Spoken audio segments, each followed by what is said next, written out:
Greetings, dear Astro friends. It's Melanie on the 24th of September 2024. And happy fall equinox. Equinox happened this year a little earlier on the 22nd in the morning, and some of us were on that day in the afternoon in the beautiful Medicine Horses field of heart healing and connecting with our inner Chiron, our inner medicine. That was a beautiful event up island here, and I'm still basking in the glow of that. So I'm super grateful for having had the opportunity and the invitation to come and be with the horses and co-facilitate that gathering. So we are now in autumn and we're in Libra season. In early Libra, the first 10 days of Libra until the 2nd of October have also Libra undertone. It's all about balance, beauty, harmony, peace, right relationship. And as the alignment has it, we will also gather as Victoria and otherwise in Canada community to honor Truth and Reconciliation on the 30th of September, now a national holiday. Where are we astrologically between the fall equinox and the annular Ring of Fire solar eclipse that's coming on October 2nd. We are in eclipse season since the first eclipse of this eclipse season, the fall eclipse or end of summer, early fall eclipse season happened already on the 17th of September with the penumbral partial lunar eclipse end of Pisces with Neptune, end of Virgo for the Sun, and it was also the harvest moon, and it was also one of the 4 supermoons in sequence. Now we are approaching the new moon in Libra, which will be an annular, a ring of fire solar eclipse, and even more, actually more, should say more, because the penumbral one was not a very strong one. So this one is a very powerful one that's coming up, and I want to show you in preview the chart of that eclipse coming up. Yes, it's a new moon in Libra, but there's quite an alignment happening here. Sun, Moon, Lilith, Mercury, and the South Node, of course, because eclipses always come with a South Node or the North Node. And so this will be a release eclipse since it comes with a South Node. It's about releasing certain elements of Libra that don't serve us anymore, that might have become overly imbalanced, in fact, and so that we can embrace also the fresh Aries energy that will come in with the next full moon on the 17th of October, and that one will even come with Chiron. But for now, it's about releasing, and the ceremony, of course, would be beautiful, especially before the new moon, because that's also a release energy in general. It's a dark moon phase, and that will be, either September 30th, October 1st. What are we releasing? We are releasing certain Libra vibes that we don't need more of, and things got already pretty imbalanced. In other words, literally imbalanced relationships and dynamics with people where it's actually not really a good complementary match, and we might have compromised, we might have put up with things. That also comes out now through Pluto, end of Capricorn again, during eclipse season, September 1st until November 19th for the very last time in Capricorn. And with Capricorn, one can take on a lot on many levels with individuals, with work, with society, with bosses, as a, or also as a mature person, as a responsible person, but carrying too much, right? So that's then where Libra comes in. Is this balanced? How balanced is your life also in such a lifestyle of taking a lot on, carrying too much? We don't need that.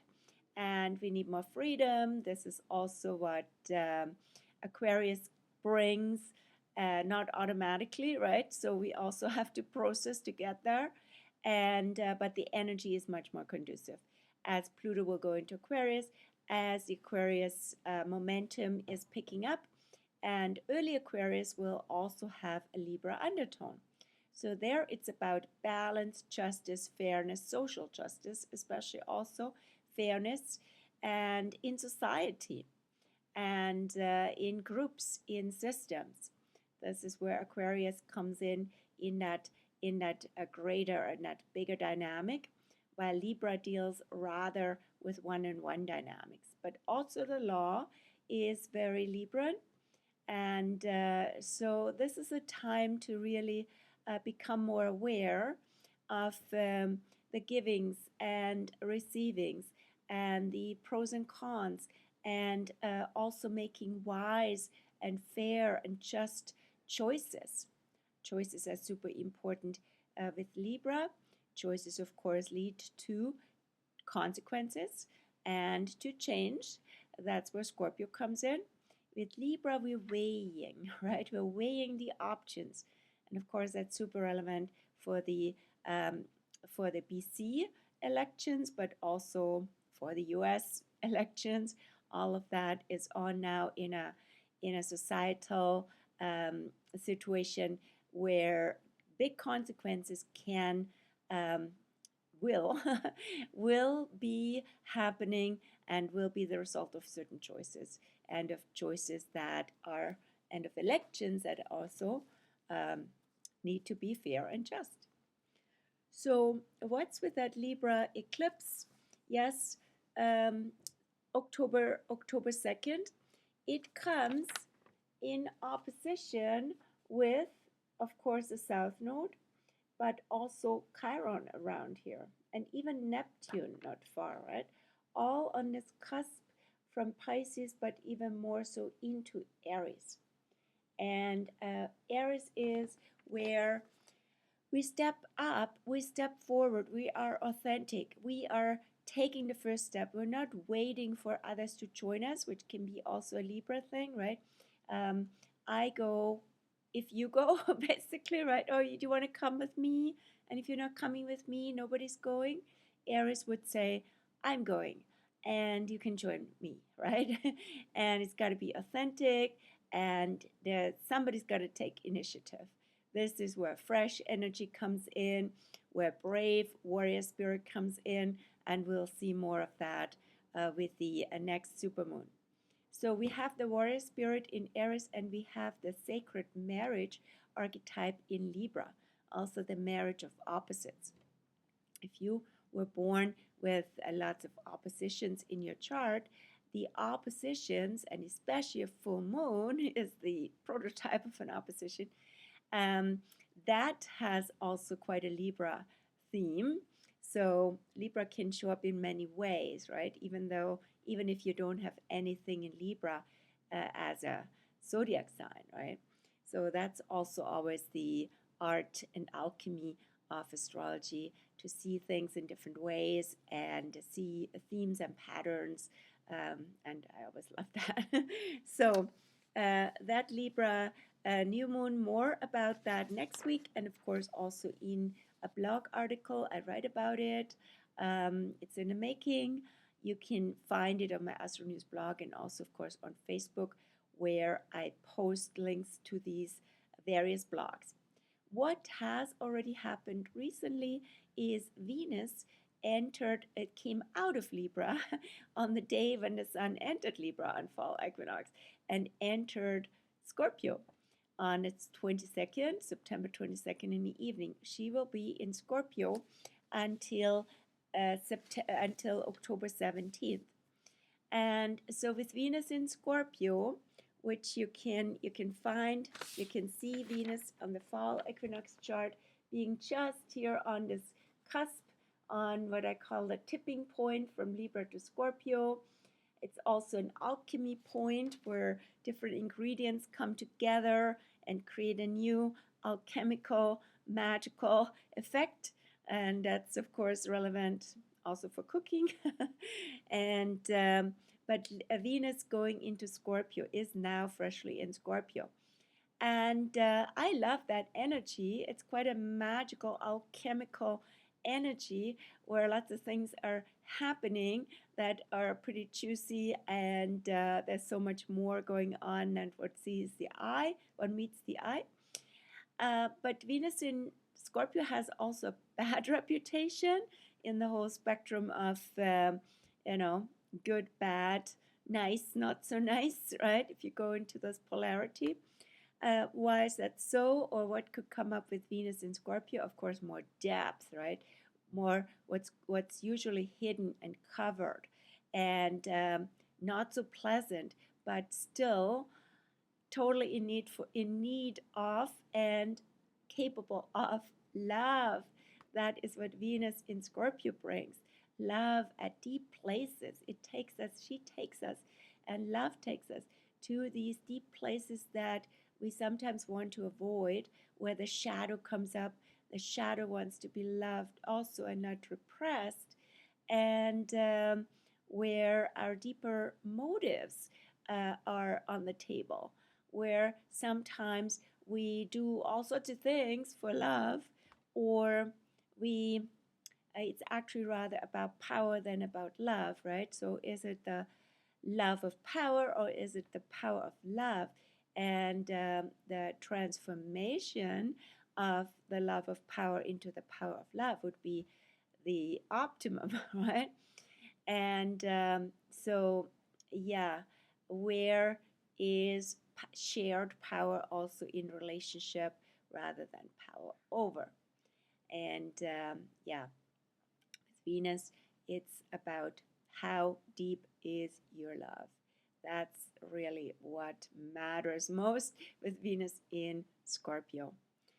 And she's the first this season to take us into Scorpio. Of course, the Sun will follow on the 22nd of October, and first Mercury on the 13th of October.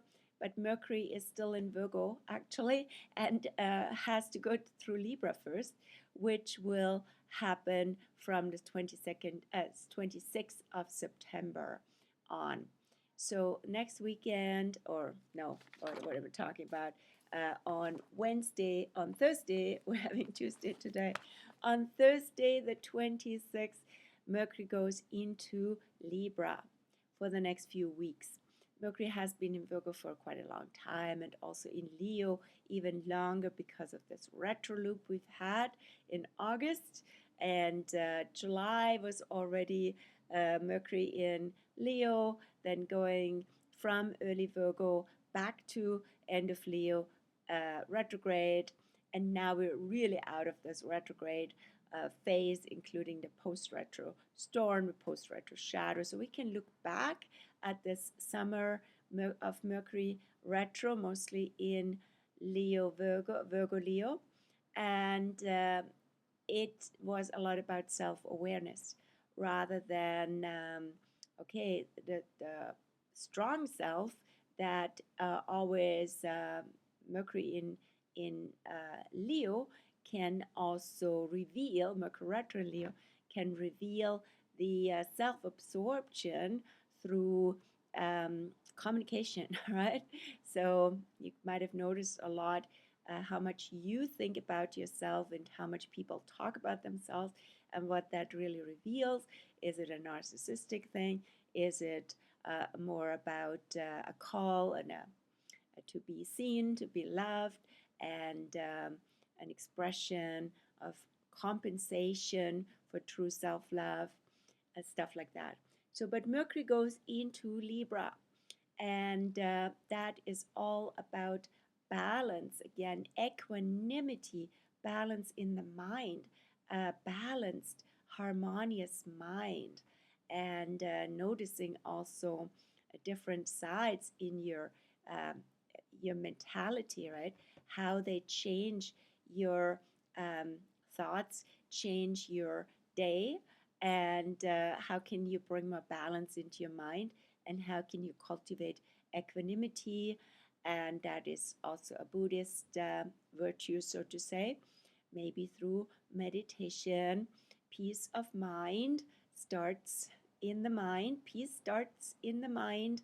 Peace of mind, equanimity, balanced mind, regardless of outer circumstances. That's the art, right?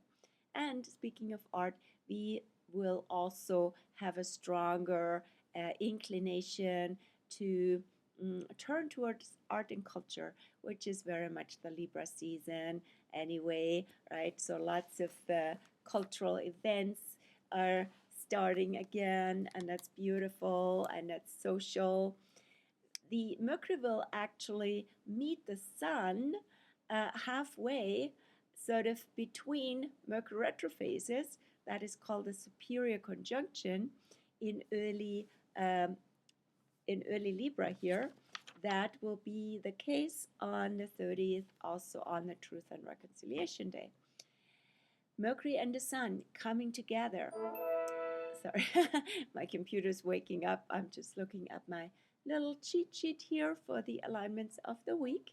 And yes, Mercury meets the Sun, superior conjunction, on September 30th. And so that is the day when Mercury actually passes the Sun as well. So it can be a very strong mental energy again, but also the mind being just a function, right, of spirit, consciousness, creativity.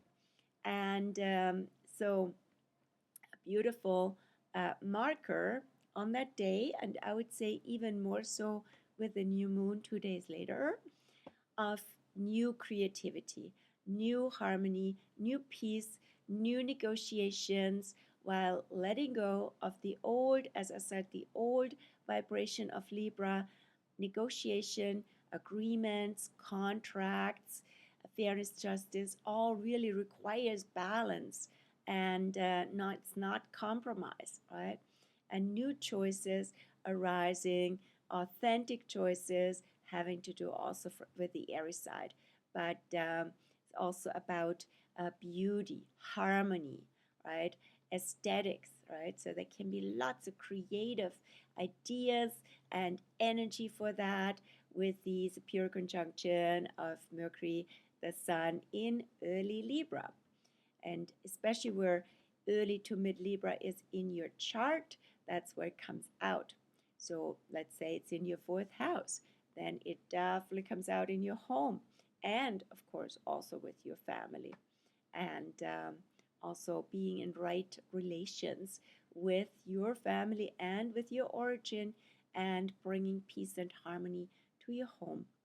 And if it's in your 1st house, it's all about having that balance and harmony in yourself. And the first relationship, the most important relationship, is the one with you. That's about it this week. A shorter one. Oh, well, I have not talked about the moon. So the moon is currently in Cancer since this morning, 24th, and in her sweet own home abode. And that brings lots of sweet impulses to make the home, especially in combination with the Sun in Libra, Moon in Cancer, building up to the half moon. Actually, half moon already happened this morning, and there's a tension here, but it's not really a stress. It's not really a, I wouldn't say it's like a conflict per se, right?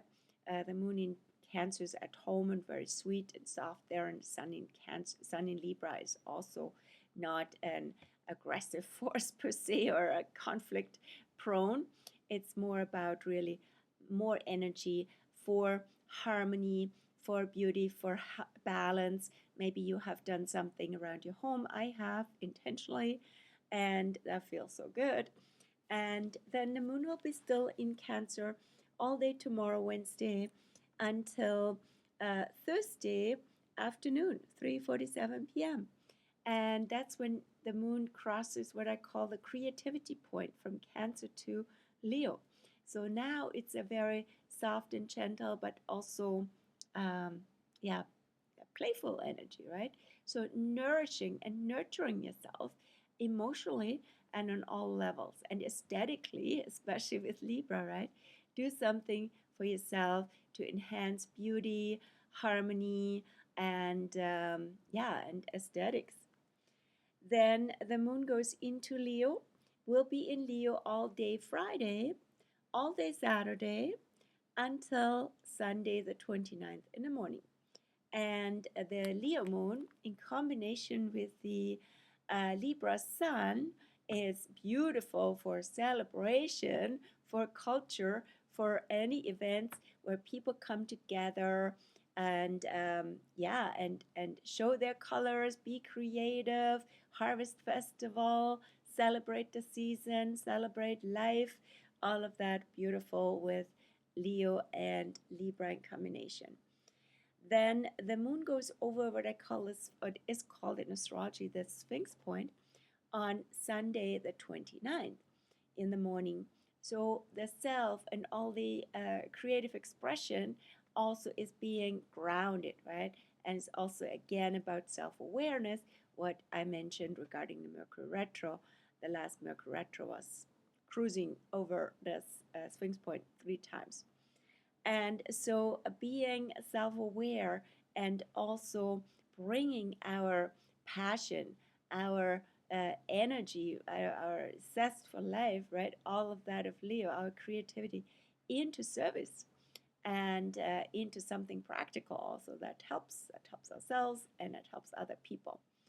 That's what comes up. And then now that this is really beautiful because the 29th is also celebrated as the day of the archangels, Michael, Gabriel, Raphael, and Uriel. So the angels, of course, being supreme helpers, and they can be called upon. They don't interfere, they have to be asked, and they all have their specialty in a way, right?